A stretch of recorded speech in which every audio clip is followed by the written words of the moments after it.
السلام عليكم ورحمة الله وبركاته. الحمد لله رب العالمين والصلاة والسلام على أشرف الأنبياء والمرسلين وعلى آله وأصحابه أجمعين. الحمد لله حمدا كثيرا طيبا مباركا فيه كما يحب ربنا ويرضى.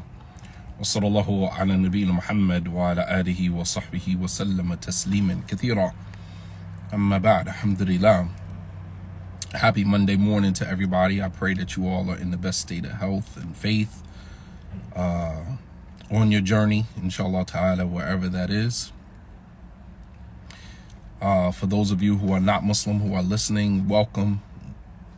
Appreciate you joining us, inshallah ta'ala. This morning's conversation is going to be a little turbulent.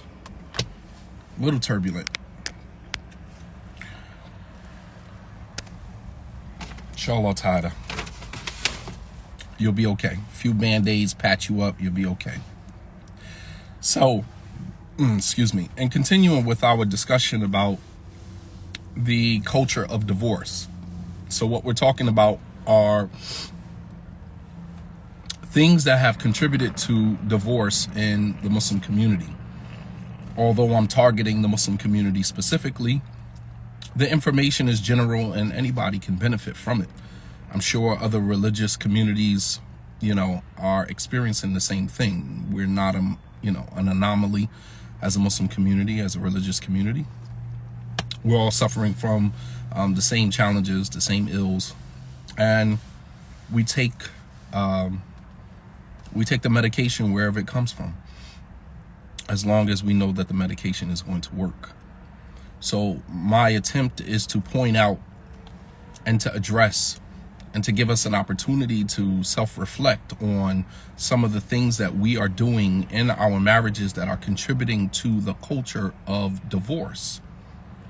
And so I have been going back and forth between addressing the men, issues specific to the women. Today, I'm going to address both men and women together, simultaneously. In tandem, I'm going to address both the men and the women about things that we are all doing to destroy and to completely eradicate the institution of marriage. Marriage is a divine institution. It is a divine construct, not a social construct. It is a divine construct from God himself, subhanahu wa ta'ala. And giving this construct or this institution to us, it is to help us build relationships between each other, help us to correct the mistakes about ourselves so that we can arrive at a better version of ourselves, to bring children into the world, to create communities, to create families, and to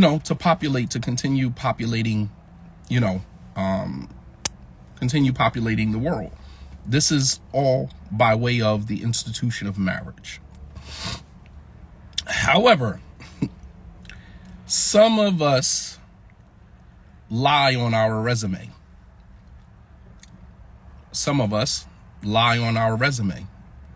Meaning when we sign up for marriage, under the guise that I know what I'm doing. But then when you get into the marriage, we realize that, you ever seen those memes on social media where the guy is just, or the person at their workplace just made a complete mess of their workplace, and the caption is, when you lied on your resume? That's exactly what happens in some of our marriages. We sign up to say, I'm ready to be a husband, I'm ready to be a wife. And then when we get in the ring, we realize that we lied on our resume. You were not ready. Nowhere near ready. And then we blame marriage. My argument is to defend the institution of marriage. The problem is not marriage. The problem is with the people who keep signing up for marriage and have done none of the work, no preparation.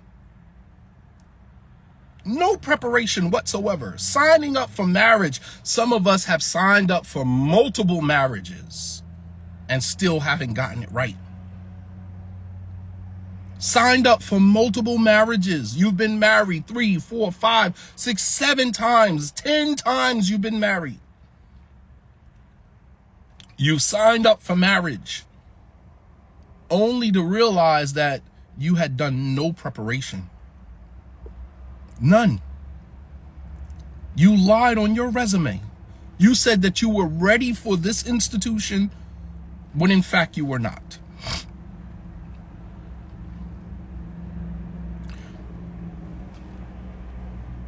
And as I put out a post yesterday, some people misunderstood the post. I can't apologize for a person's lack of education.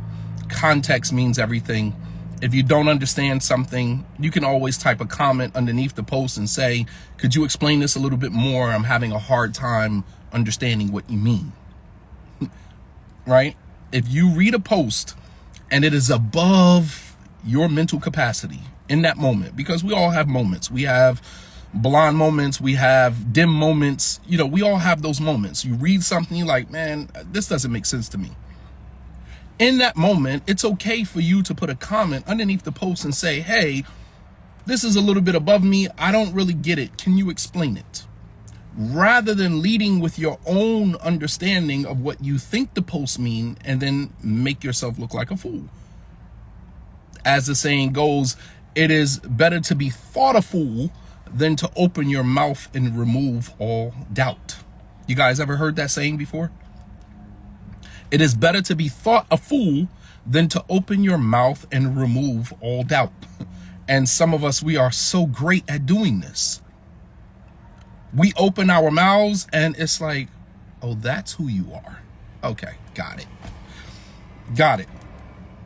So I put up a post yesterday and I said that a husband does not equal a boyfriend, or a boyfriend doesn't equal husband, and a girlfriend does not equal a wife.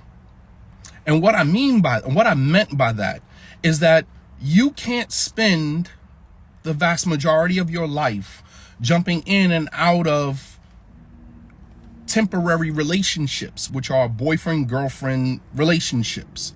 You can't spend most of your life jumping in and out of relationships and then convert to Islam or decide to get married. For those of you who were born and raised Muslim, decide to get married and then think that you got this marriage thing all figured out. Marriage does not work like that. And what we are seeing in the Muslim community are people who are functioning in their marriages as if they are boyfriend and girlfriend. Stop me when I'm lying. What we are seeing in marriages in the Muslim community are men and women who are functioning in their marriages as if they are boyfriends and girlfriends. So let me draw a divide and let me give you a list of differences between a boyfriend and a girlfriend and a husband and a wife. So when it comes to finances, a boyfriend and girlfriend can decide on what they are going to give or contribute to their relationship. In a marriage, the Quran and the Sunnah dictate what you give and what you don't give. You see how that works? You don't get to navigate that based on your own desires. There are hard and fast rules in the Quran, in the Sunnah, that dictate to us what the husband should spend. Whereas a boyfriend can say, let's go half. A boyfriend can say, well, I don't feel like paying this bill, or you pay that bill, or you pay that bill. A boyfriend can say that. The boyfriend has the luxury to say that. In a marriage, there are legal rules the husband has to abide by. Providing inheritance, putting money to the side so that in the event of his demise, he does not leave his wife and his children without anything. That's a legal obligation that the husband has that a boyfriend doesn't have. How many Muslim men right now, brothers, I want you to be honest with me. In your marriages right now, you have a nest egg that you are contributing to every single time you get paid. In the event that something happens to you, you pass away, something happens to you, that your wife and your children are going to be okay. You are financially obligated to make sure that you leave something behind for your family. You don't know how many janazas, how many funeral prayers we've prayed over brothers where we have had to raise money just for the janaza.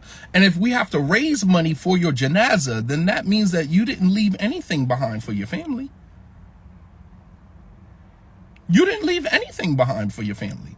If we have to raise money for your janaza, then that means that you didn't leave anything behind for your family, because you didn't even have enough to pay for your own plot. Have you paid for your own plot? Have you paid for your space where we are going to bury you, to alleviate that burden from being the burden of your wife and your children after you're gone? That's a legal obligation that a husband has that a boyfriend doesn't have to worry about.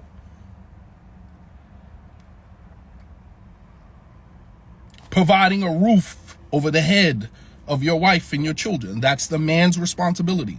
Providing clothes for your wife and your children, that is the man's responsibility. Providing food for your, you see the difference between, so a husband doesn't have the leverage, he doesn't have the luxury to negotiate with that. He doesn't have the luxury to negotiate with that. Whereas a boyfriend can negotiate with the girlfriend as it relates to, you pay that, I'll pay this, you pay that, I'll pay that. You follow me? That's as it relates to the finances. Is the picture becoming a little bit more clear, the difference between a husband and a wife? So now let's go to the wife. The wife has certain domestic duties and responsibilities that are non-negotiable, that she has to fulfill. She is obligated to fulfill. Satisfying the husband's sexual urges, his sexual needs. Whether you are sick, you don't feel well, whatever the case may be, you are obligated as a wife to make sure that your husband does not leave out of the home unfulfilled sexually, unfulfilled emotionally. You have an obligation to do that. Why else would the Prophet ﷺ encourage us to marry women who are compassionate? Tazawwaju al-walud al-wudud. The Prophet ﷺ instructed Muslim men, marry the women that are compassionate and merciful, because they're going to take care of your emotional needs. Wal-wudud, and the al-wulud wal-wudud. The woman who can have a lot of children, the woman who is fertile, because she's going to produce for you children. That is your right.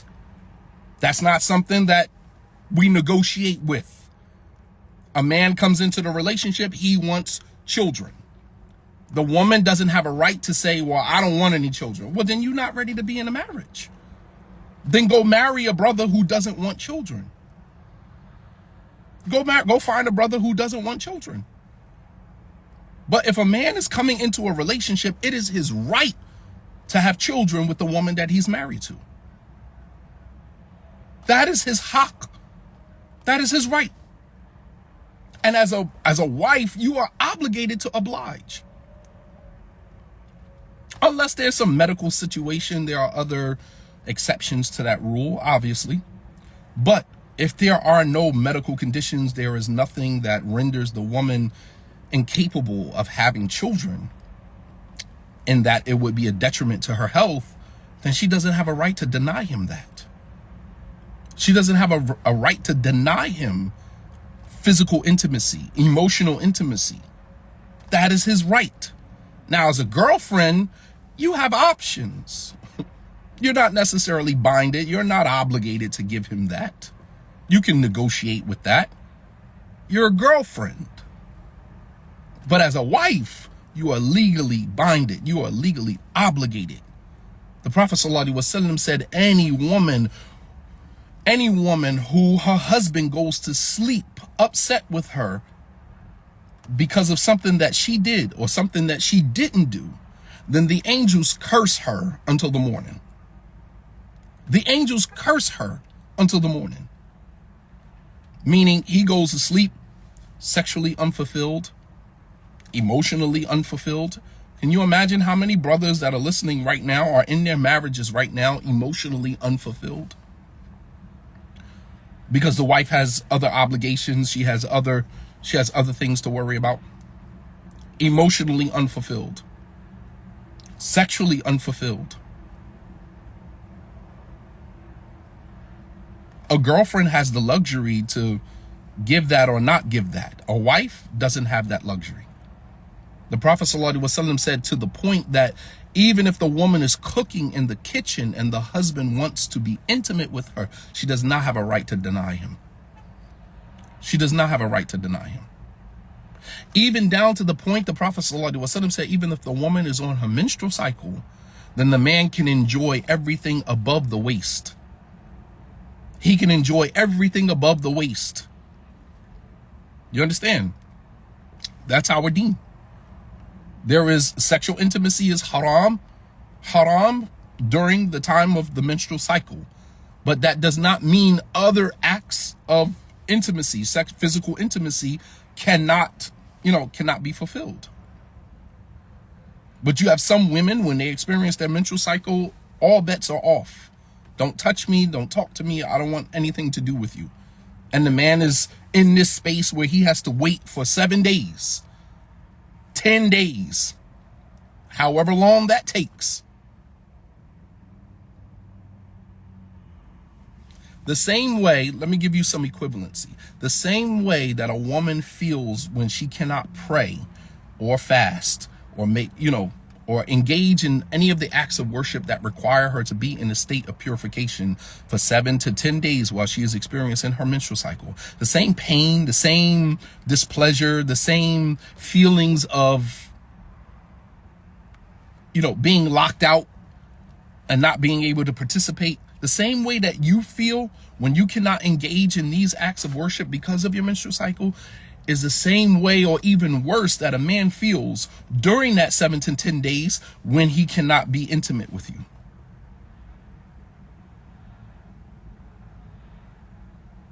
You understand? The man feels left out. For the 7 to 10 days that you are on your menstrual cycle and you don't make not one attempt to satisfy the man's sexual urges. You don't make an attempt, not one. And some women, even worse than that, before the menstrual cycle even starts, because some women start having cramps, some women start having experiences the week before they even experience their menstrual cycle. And so some women take the stance that, if I can't have none, you don't get any. And we are not the same. We are not the same. Allah subhanahu wa ta'ala says in the Quran, وَلَيْسَ الذَّكَرُ كَالْأُنْثَى, the male is not like the female. And a girlfriend, you have a right, you have, the luxury to say, well, I'm on my monthly cycle and, ain't all bets are off and nothing happening. But a wife, she doesn't have that luxury. She doesn't have that luxury. She makes an attempt to sexually satisfy him, physically satisfy him, to make sure that even though her needs cannot be met in that moment, his can.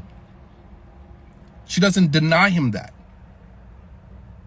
Some men already know, it's already a known fact that when they walk in and their wife is on their menstrual cycle, khalas, it's, lock in for the next 7 to 10 days. It is what it is.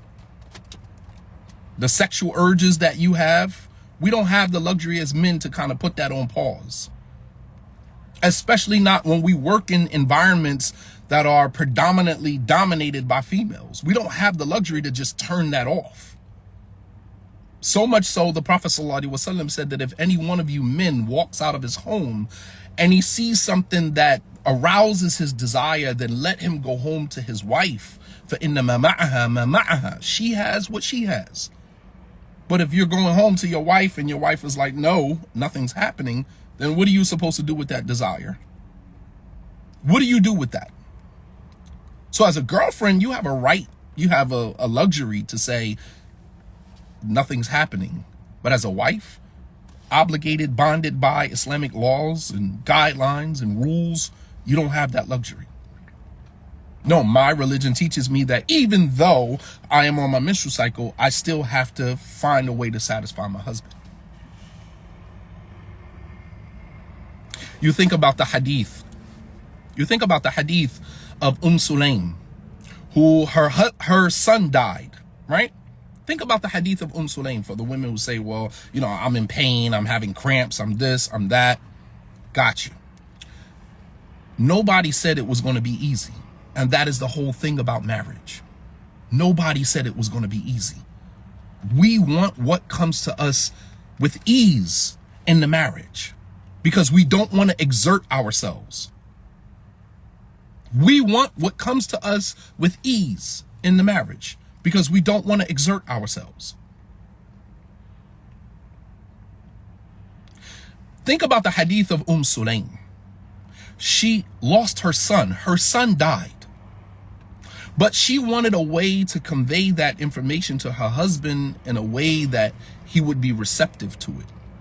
It wouldn't set him off. This is his son. She's hurt as a mother, but she's also considering the hurt of her husband. Unlike in marriages today where the man has to be more considerate of the woman's feelings and the woman has to be less concerning for the feelings of the husband. Nobody cares about the feelings of the husband. Nobody cares about his feelings. What does he care? Happy wife, happy life, right? That's the environment that we live in. Happy wife, happy life. Nobody cares anything about what the husband is feeling. The man of the home, the protector of the home, the provider for the home, the provider of the home. Nobody cares anything about his feelings.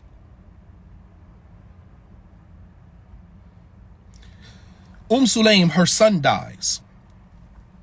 And she tells, her children, don't anybody say anything to, Abu Talha when he comes home. Let me be the one to break the news to him. That's my husband. I know what makes him tick. I know how to convey information to him in a way where he will not be set off. Nobody say anything to him when he comes home until I tell him first. You understand? This is a woman whose son died. She's in pain, but still considerate of her husband. Same way that a wife who's on a menstrual cycle might be having cramps, might be in pain, but you're still considerate. You're still considerate. Abu Talha comes home. She cooks him a meal. Meanwhile, her son is deceased. Son is dead, but she still musters up the energy to cook him a meal. She still musters up the energy to go and adorn herself in preparation for intimacy. Where's she finding this energy from? Where's she finding this energy? She has a dead son, and she still manages to be considerate of her husband. So much so that she cooks for him, and she even goes and beautifies herself in preparation for sexual intimacy. Abu Talha comes home. She serves him the meal. He goes in the room. She's intimate with him, despite the pain that she's experiencing. You understand? This is a marriage. This is a marriage. She's in pain, but she still is considerate of her husband. She knows that her husband is less agitated when his sexual needs are met. And that's something that a playbook that you women can add that. And that goes for most men. And most men that are listening right now will tell you, once we have been satisfied sexually, you can pretty much get anything from us. Look at a man who hasn't been intimate with his wife in a week. Look how agitated he becomes. Look how antsy he is. Look how quickly he, goes from 0 to 10. He's agitated because his sexual urges, his needs have not been met. Absolutely. Take a page out of Sulaim's book. You want something from your husband? Satisfy him sexually and then ask him for what you want. Then propose to him what you want. and see if you get a different response. Guarantee you, you'll get a different response. Guarantee you, you'll get a different response. But here again, these are the things that, you're not learning, which is why many of our marriages are failing. You don't even know how to get what you want from your husband. Why take what you want from your husband when you can get it? When you can have him give it to you on a silver platter? Why take it? Some of you women, because you have been taught to take what you want from a man, you take by force what you can get with grace. Why take by force what you can get with grace? Sprinkle a little bit of mercy, a little bit of compassion on there. You can get whatever you want. Anything you want. Men are more receptive after their sexual needs have been satisfied than they are prior to.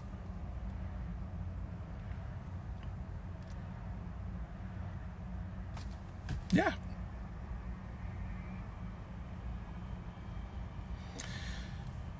Allah Musta'an.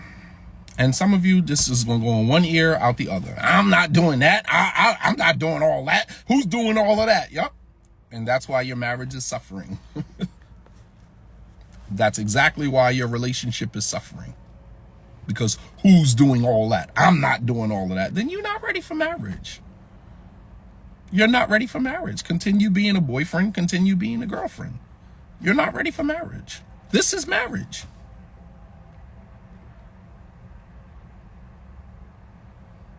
This is marriage. And so some of the things that I'm mentioning, those of you who are experienced husbands and experienced wives, you've been in the trenches. You know what I'm talking about. Everything I'm saying is resonating with you. For those of you who spent too much time being somebody's boyfriend, being somebody's girlfriend, everything that I'm saying to you is a turnoff. You're not a veteran in the realm of marriage. And this is why I call marriage the major leagues. Boyfriend and girlfriend is the minor leagues. And so you come to the major league with a minor league mentality. You come to the major league with a minor league mentality. Go back to being a boyfriend and girlfriend. You're not ready for marriage, man. You lied on your resume. You lied on your resume. And so Sulaim, she feeds Abu Talha. He comes in the room. She's intimate with him.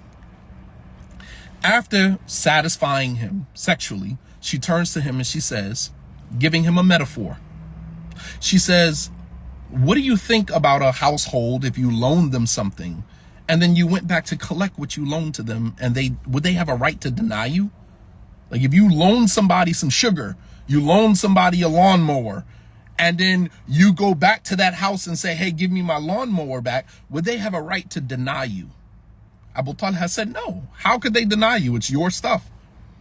She said, well, then make reservations because Allah subhanahu wa ta'ala has taken your son back.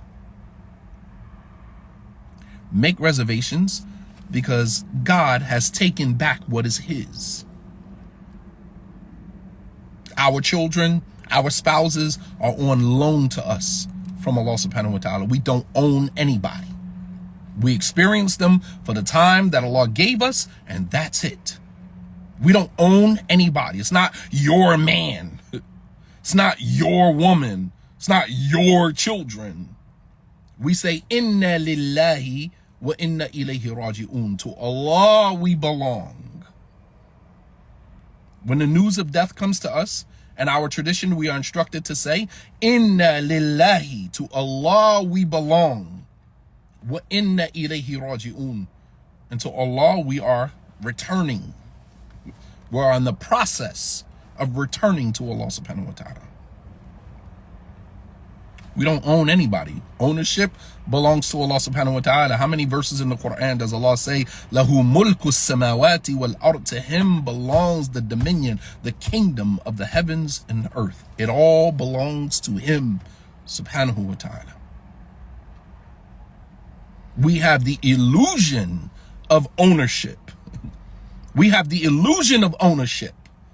When something is with you for a long period of time, you tend to think that it's yours. You have the illusion of ownership. But ownership, true ownership, belongs to Allah subhanahu wa ta'ala and Allah alone. You understand? But she satisfied him sexually and then turned to him and gave him the bad news. He was more receptive after his sexual appetite was fed than he would have been if he would have just came home and she said, hey, your husband, your son died today. She knows her husband. She knows how to get information across to him in a way that he will be receptive. In a way that he would be receptive to it. And some of you women are still struggling with this. You're still struggling with this. And it's right here in the Quran, right here in the Sunnah of the Prophet sallallahu alaihi wasallam. We have everything that we need right here in our deen. But some of us here again keep lying on our resume. You show up for marriage, but you're not ready for marriage. You're not ready for marriage. And that's not to say that any of us are, but once we get in it, we're trying to figure out, man, like, how do I win at this? I'm losing. Some of you right now are losing at the game of marriage. You're losing. You have to figure out, how do I win? How do I win this? Or you're going to continue taking the L's over and over and over again until you just decide to tap out. Man, I'm done with marriage. I'm not getting married no more. Been there, done that, tried that. You're just going to live with the L and continue committing zina. You relegated yourself to boyfriend-girlfriend zone for the rest of your life. What a loser. That's a loser mentality. Wallah al-azim, that's a loser mentality. Man, I'm not doing marriage no more. Been there, done that. These brothers or all these sisters is this and these brothers is that. So you're going to relegate yourself to being somebody's boyfriend, somebody's girlfriend, somebody's jump off for here on out. That's a loser mentality. That is a loser mentality. Rather than saying, all right, so I had a failed marriage. I had multiple failed marriages. Let me go back and do some introspection. What did I do wrong in this situation? Because we're always so clear about what everybody else is doing wrong, but what did you do wrong? What are some of the areas that I need to improve in? I need to do better here. I need to do better here. I need to do better with my emotional regulation. I need to do better with, being reactionary. I need to do better with being suspicious. I need to do better with my trust issues. I need to do better with, my emotional intelligence. I need to do better with incorporating my spirituality into my daily regimen of being a husband or being a wife. I need to do better. We're very clear when it comes to pointing out everybody else's flaws. What do I need to do better? And then once I begin working on me, I think I'm better equipped. I think I'm better equipped to go back into the major leagues. Here again, marriage is the major leagues, man. Marriage is the major leagues. This is not boyfriend, girlfriend. This is not long-term relationship. No, this is marriage. A commitment. Boyfriend, girlfriend is only committed up until the point that they find something else or they're tired of doing this. That's where their commitment stops. In marriage, the commitment is until we meet each other in paradise. You understand? The Prophet ﷺ said to Aisha, إِنَّ الْمَوْتِ لَا يَضُرُّنِي مُنْذُ أَنْ عَرَفْتُ أَنَّكِ زَوْجَتِي فِي الْجَنَّةِ. Death doesn't hurt me. Death doesn't bother me from the moment I knew that you was going to be my wife in paradise. I can endure anything that this life throws at me. So as long as I know that you're going to be my wife in paradise. You understand? That's the commitment. That's the commitment. In a boyfriend-girlfriend relationship, the commitment is only until you find something better or you tired of doing this. That's where the commitment stops. You have the luxury to put a cap on where you're, up to what point you are committed. In a marriage, we are committed until we meet each other in paradise. That's the commitment. I come into this relationship with the commitment. I am committed to this situation for as long as I live. That's the intention from the very beginning. And even with many of us, we still come in with a boyfriend-girlfriend mentality, even as it relates to commitment. I'm only committed in this situation until this person rubs me the wrong way, or until challenges arise that I can't get beyond. I'm only committed in this situation until the real you starts to show up, and then I'm out. I'm taking my bags and I'm leaving. That's not a commitment. That's a boyfriend and girlfriend commitment. That's not the commitment that you bring to marriage. That's not the commitment that you bring to marriage. Right. Coming in not fully invested, because that's what you're used to in a boyfriend-girlfriend relationship. That's what you're used to. Here again, some of you are minoring in the majors. You come to the major league with a minor league mentality. In marriage, it don't work. It doesn't work like that.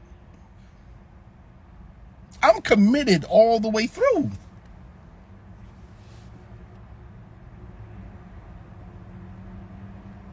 Right. Marriage is the highest act of servitude next to serving God. Absolutely.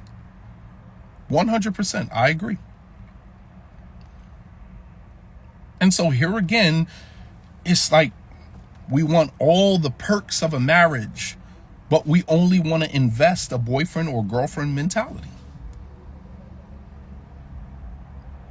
And so what we are seeing with the instances of divorce in our communities is none other than Muslims, brothers and sisters, coming into the major leagues of marriage with a minor league mentality. Yeah. Talking about what you're going to pay, what you're not going to pay, can we go 50-50 and all of this other stuff. That's a minor league mentality.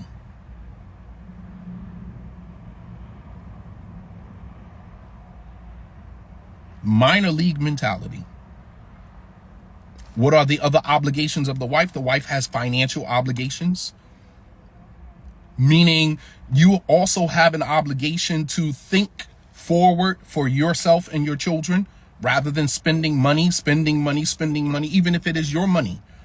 Because one of the perks of being married is long-term planning. A boyfriend and girlfriend are not planning for a long term. Husband and wife are planning for the long term. We're living in an apartment. Eventually we want to buy a house. Eventually we want to, maybe invest our money in a business. Husband and wife see themselves as partners. Boyfriend and girlfriend are individualists. You see how that works? Husband and wife are partners, while boyfriend and girlfriend mentality is we're individualists in this relationship. My money is my money. Your money is your money. I spend my money on whatever I want to spend my money on. You spend your money on whatever you want to spend your money on. That's a minor league mentality, because nobody is planning for the future. Nobody is planning for the future. So the wife has an obligation also financially, even though it's your money. That's your husband. This is your family. So you guys should be preparing for the long term. Are you preparing to buy a home? Are you preparing to open up a business, family business for you and for your children?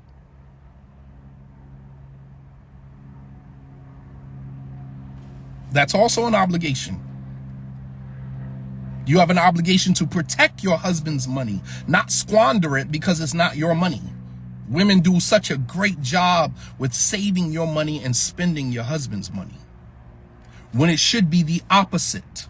Your husband works for his money. You work for your money, but your money goes into your pocket. Your husband's money goes to the family. So why spend your husband's money recklessly, yet save your money?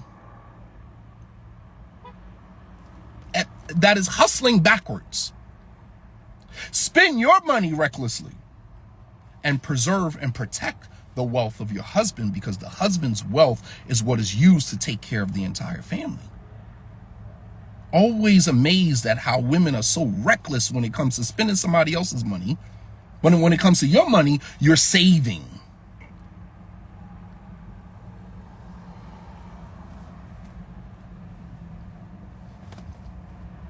Yeah. Preserve your husband's wealth. That's part of the woman's obligation, to preserve the wealth of your husband. But you spend the wealth of your husband recklessly because it's his money. And I get to tuck my money away. I get to save my money for a rainy day. I get to put my money away in case he divorced me. MashaAllah, tabarakallah. You're not fully invested. This is not a partnership. You have the man operating in the marriage under the guise of being a partner, but you are an individualist. You are an individualist. If the husband spends recklessly, then it becomes your responsibility to advise him. It becomes your responsibility to help him see his recklessness. It becomes your responsibility to help him see the bigger picture, because as women, you have the luxury of seeing the bigger picture. You operate with both sides of your brain. We operate with left side. We are left brainers. You operate with both sides of your brain sometimes simultaneously. Get him to see the bigger picture. If we're trying to save up for a home, we're trying to save up for a house, we're trying to save up for, put a nest egg to the side, we're trying to save up for, our children later on, then we can't keep spending $300-400 on Jordans every other week.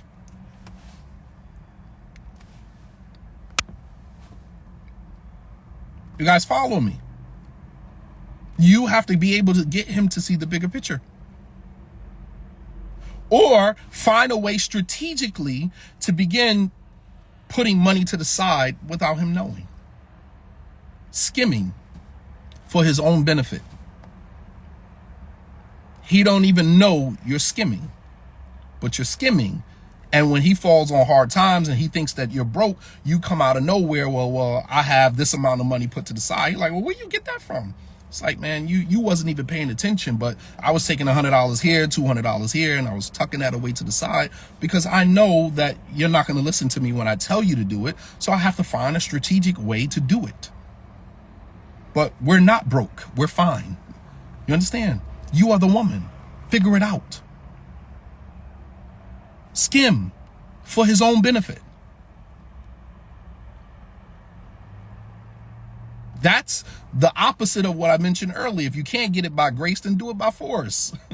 You force me to kind of start skimming, off the top here and there, whatever, I need $100 for gas. You don't need $100 for gas, but you tuck it away to the side. You understand? I know my wife does that. I know they do it to me. There ain't no way in the world you need gas that much. I just gave you $100 for gas 3 days ago. It's like, you out of gas again? I just gave you $100 for gas. And then one day you like, man, I'm struggling. We got to pay this bill. I don't have it. And your wife just comes out of nowhere like, I got a couple thousand saved up. You're like, where you get that from? Don't worry about it. Right. I never get change back. Never get change back. You got to find a smart, strategic way to begin skimming and put stuff to the side because you see that he is not physically mature. It's not mature with his finances. So you have to, what you can't get by grace, you take by force. So now you're forcing me to begin utilizing ways to put money to the side because I know that inshallah that you're going to need this one day.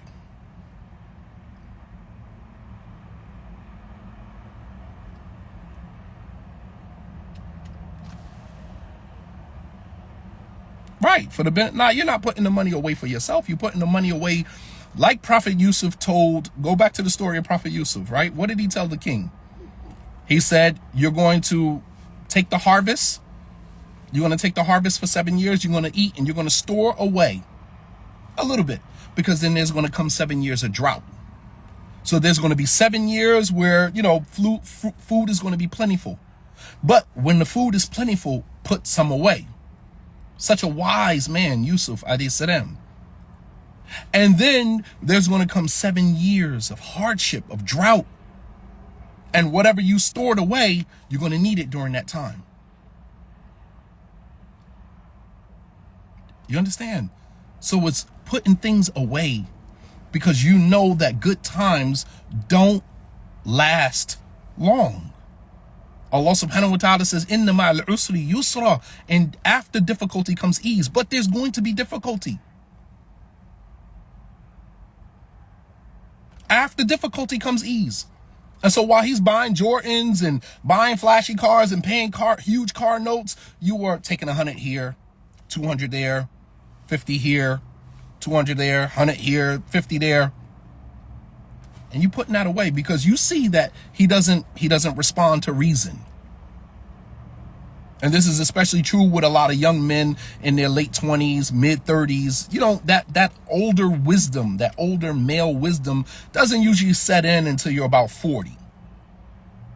When you hit about 40, that's when you start to look at life a little bit differently. And being broke at 40 is not the move.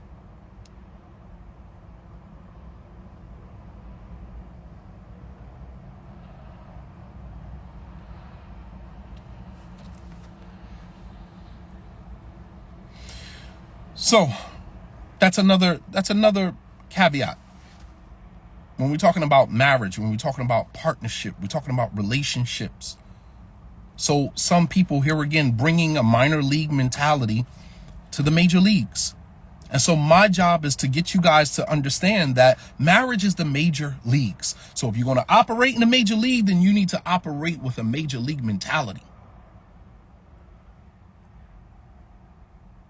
If you're going to operate in the major league, marriage is the major leagues. If you're going to operate in a major league, you need to have a major league mentality. Step your game up, brothers and sisters. Step your game up. Reassess, reevaluate your approach to marriage. Step your game up. You're still operating in the minor leagues, and you are in the major league. If you're married, you're in the major leagues. This is why people who are single, not married, when they look at married people and stuff that married people are doing, they like, oh, I couldn't do that. I know you couldn't do that. This is the major leagues I'm operating in. We're in two totally different categories. You're going to see me do and say stuff to my spouse that you would probably never consider because you're still single. You're still operating as a boyfriend, operating as a girlfriend.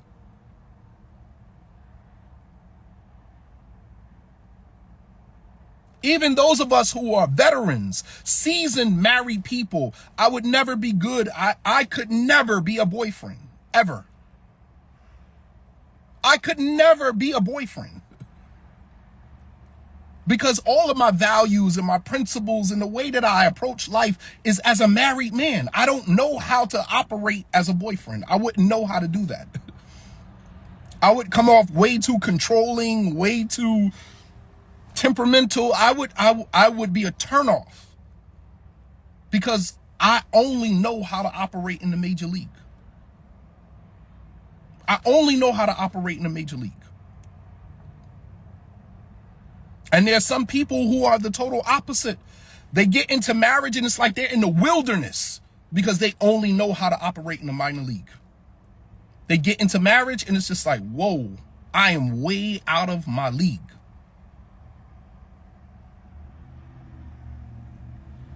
I'm way out of my league, man. And we have to draw this line and we have to make it clear that this is not that.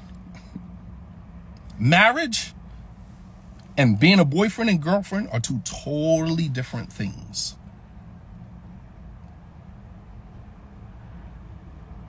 You guys follow me? So that was the point that I was trying to make yesterday. That's the point that I'm trying to make. If you are going to go into a marriage, then you have to consider, what does the major leagues look like? What does the major league look like?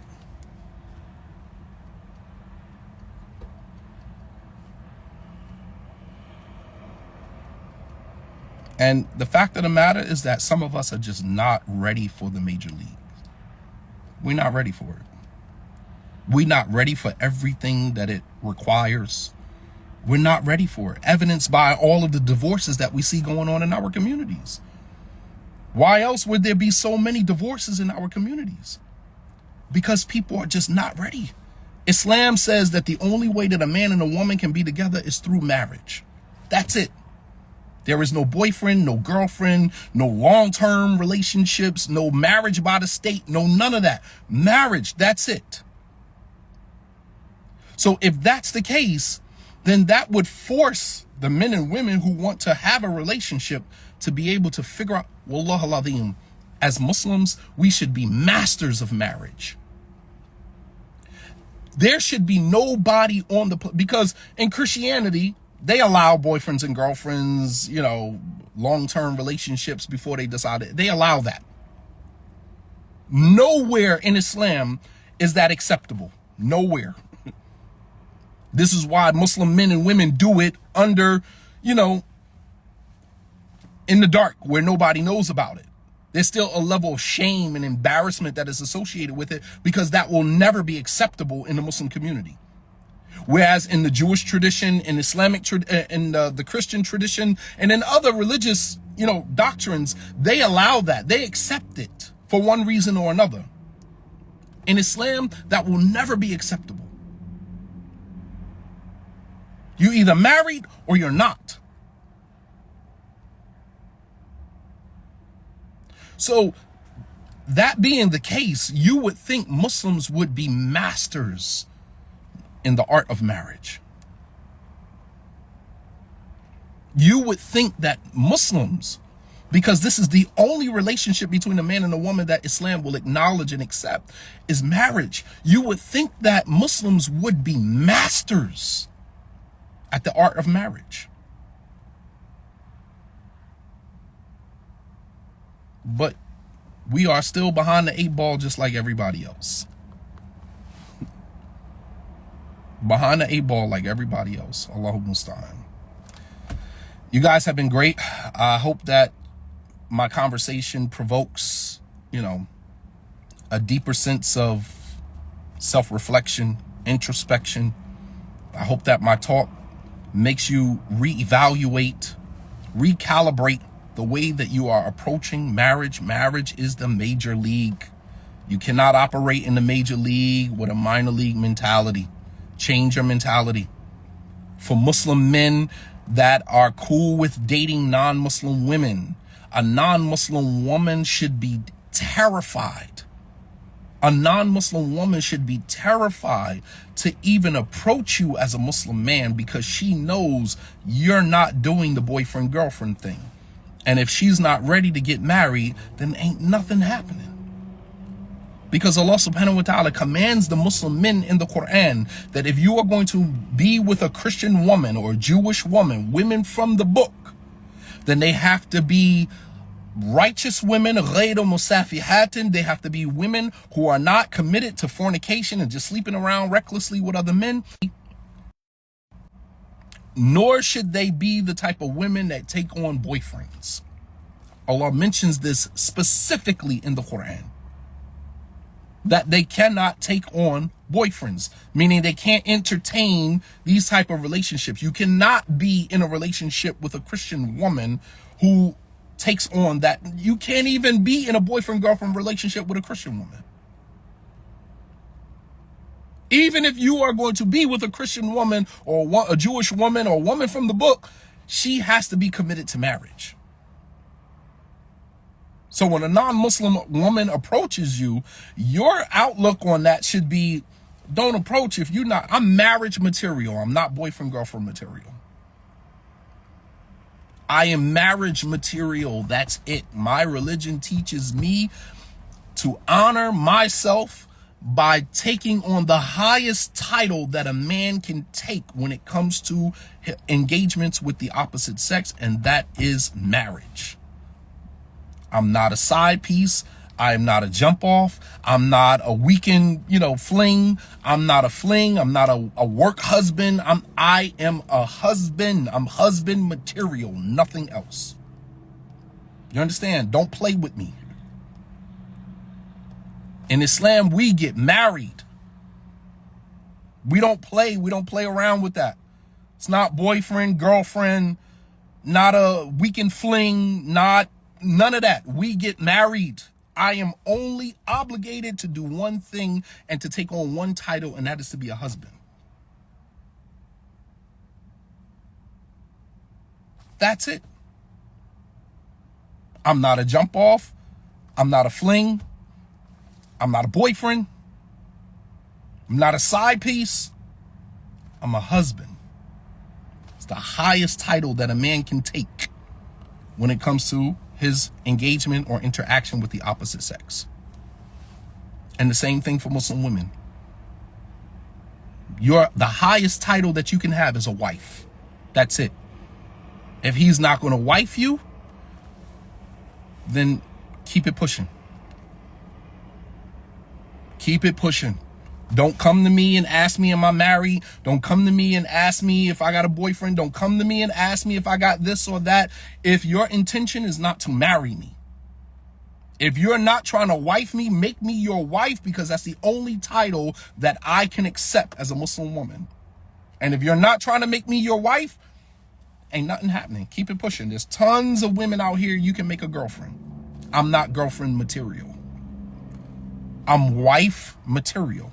That's it. You understand? I am wife material. That's it. I'm not a girlfriend. I'm not a side piece. I'm not a jump off. I'm not a work wife. I'm not any of those titles. Those titles, there's tons of women out here who will readily accept those titles. The only title that I will accept is wife. That's it. I'm speaking on behalf of the sisters that are listening. The only title that you should ever accept is wife. I'm in a relationship with this guy. What does that even mean? That's my fiance. You've been a fiance for a year. If he was serious about marrying you, why would he string you along and leave you out here for the wolves? Wife her. What are you waiting for? Wife her. What are you waiting for? If she's good enough a year from now, then she's good enough right now. Wife her. What you waiting for? In the words of Bob Marley, the biggest coward is a man who arouses in the woman a desire to be in a relationship while he has no desire to be in a relationship. You're a coward. You keeping this woman on hold, preventing her from possibly finding somebody else who would see value in her for your own selfish purposes. If she's good enough a year from now, she's good enough right now. Marry her. May Allah subhanahu wa ta'ala bless you all. Jazakumullahu khairan. Wa sallallahu ala nabiyyina Muhammad wa ala alihi wa sahbihi wa sallam tasliman kathira. Wa subhanaka rabbika rabbil izzati amma yasifun wa salamun ala al-mursaleen. Walhamdulillahi rabbil alameen. Wassalamu alaikum wa rahmatullahi wa barakatuh.